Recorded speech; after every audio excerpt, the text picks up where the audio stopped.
Le Tibet, ce toit du monde un peu fabuleux, inaccessible aux Occidentaux jusqu'au début du XXe siècle, fait son entrée dans une histoire ô combien sanglante, avec l'entrée en masse des troupes chinoises à Lhasa, sa capitale, en 1959. Il en résulte la fuite précipitée du Dalai Lama en Inde et la mise en coupe réglée du pays désormais administré directement par Pékin comme une simple province de la nouvelle République populaire.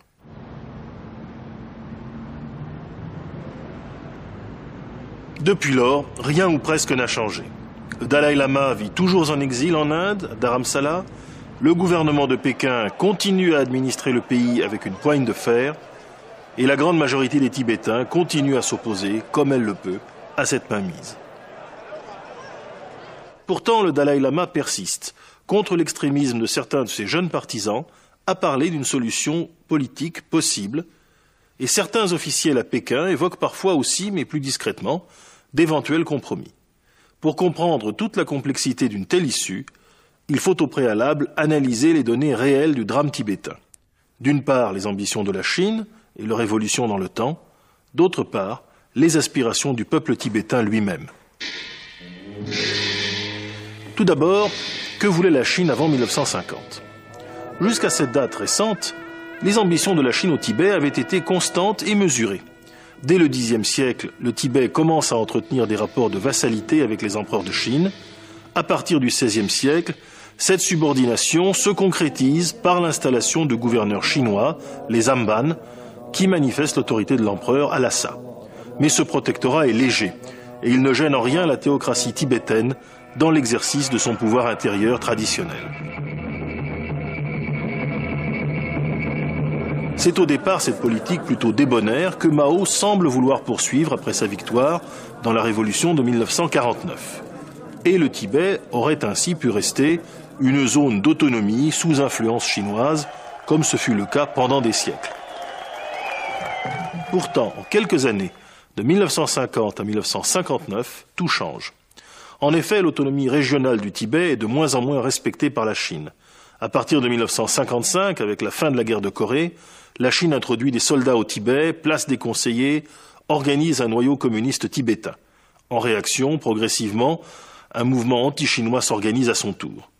Et c'est dans la nuit du 19 au 20 mars 1959 que tout bascule.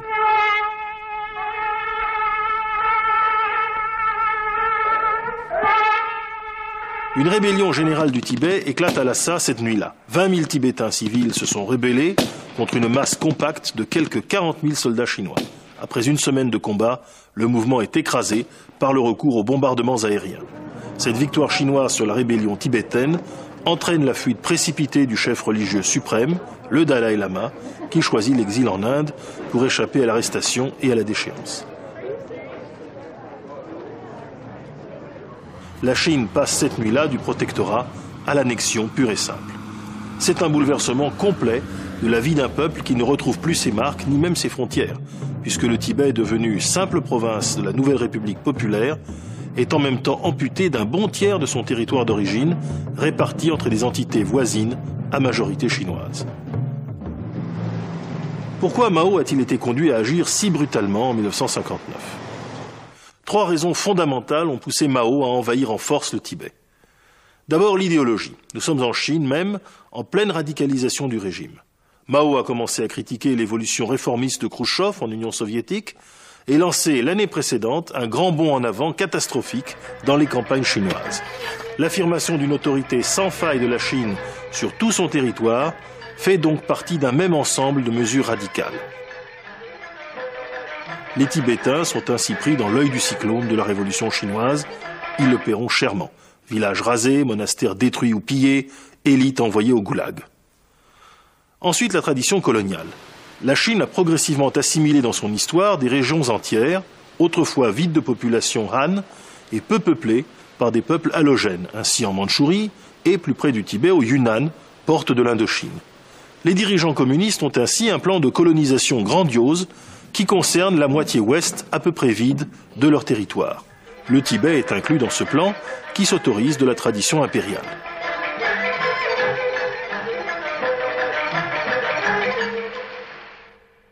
Mais il faut mentionner aussi une troisième raison, tout à la fois plus géopolitique et plus paranoïaque aussi. La prévention d'un conflit jugé inévitable avec l'Union soviétique et l'Inde voisine. En 1959, Mao est au bord de la rupture avec Moscou. Il voit aussi Khrouchtchev courtiser avec succès l'Inde de Nehru. Une alliance russo-indienne pourrait aboutir un jour à contester une souveraineté chinoise au Tibet encore mal assurée. Il faut donc pour Mao reprendre très fortement en main, sans plus attendre, cette immense étendue que les soviétiques, alliés aux Indiens, pourraient, selon lui, à tout moment lui soustraire.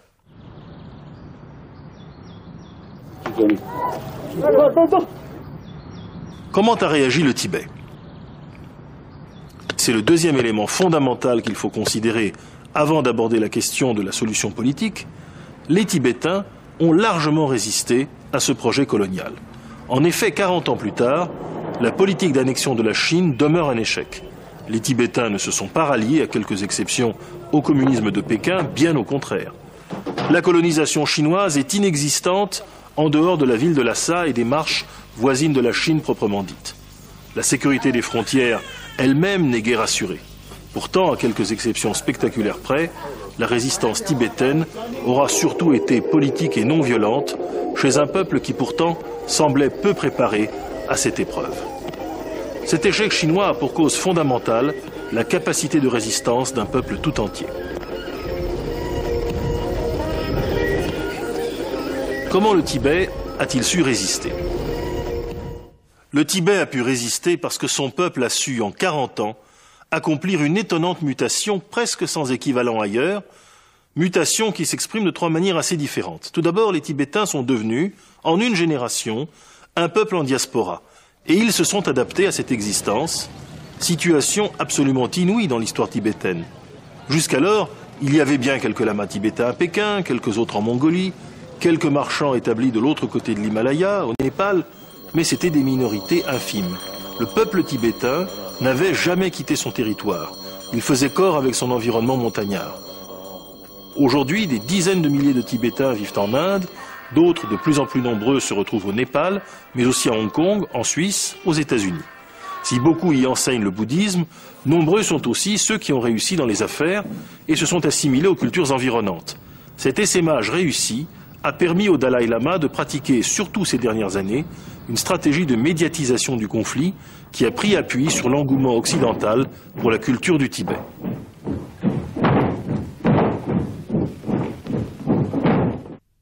Deuxième mutation, les Tibétains ont réappris à faire la guerre. Autrefois très redoutés, les Tibétains s'étaient assoupis dans le pacifisme monacal et n'avaient guère opposé de résistance tant aux Anglais au début de ce siècle qu'aux Chinois dans les années 50.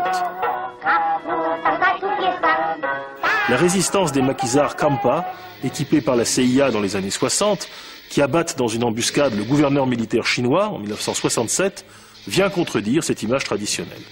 Les survivants de ces combats, intégrés dans l'armée indienne au début des années 70, maintiennent intacte leur réputation.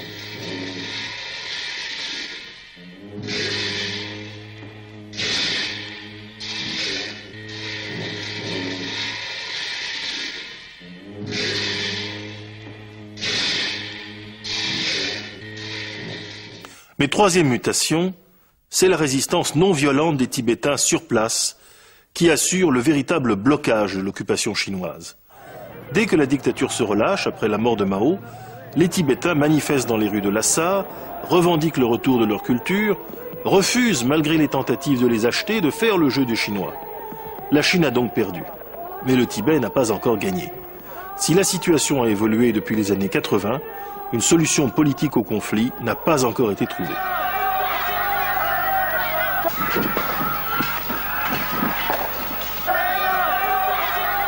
Une solution politique serait-elle donc possible?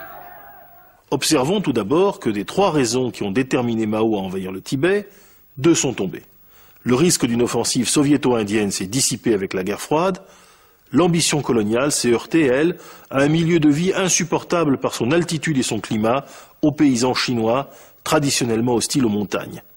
Reste le prestige international et l'intransigeance des dirigeants de Pékin. Or, cette occupation met à rude épreuve l'image de la Chine dans le monde et risque de freiner le développement international de sa toute nouvelle puissance économique. De plus, l'idéologie patriotique chinoise, qui peu à peu remplace le socialisme utopique de Mao, semble plus accommodable à certaines revendications tibétaines, comme le passé récent l'a déjà démontré. Du côté tibétain, le prestige du Dalai Lama est tel que personne, même ses frères parfois critiques, n'ose s'opposer à lui quand il écarte résolument la revendication de l'indépendance totale. Le Dalai Lama veut seulement pouvoir revenir librement à Lhasa et il exige que le pouvoir y soit exercé par un gouvernement élu dans le cadre d'une autonomie négociée. Ce personnage extraordinaire, qui n'a jamais encouragé le terrorisme et ne cherche pas à affaiblir la puissance de la Chine, demeure donc un interlocuteur privilégié pour les dirigeants chinois. Mais où s'arrêterait le nouveau Tibet?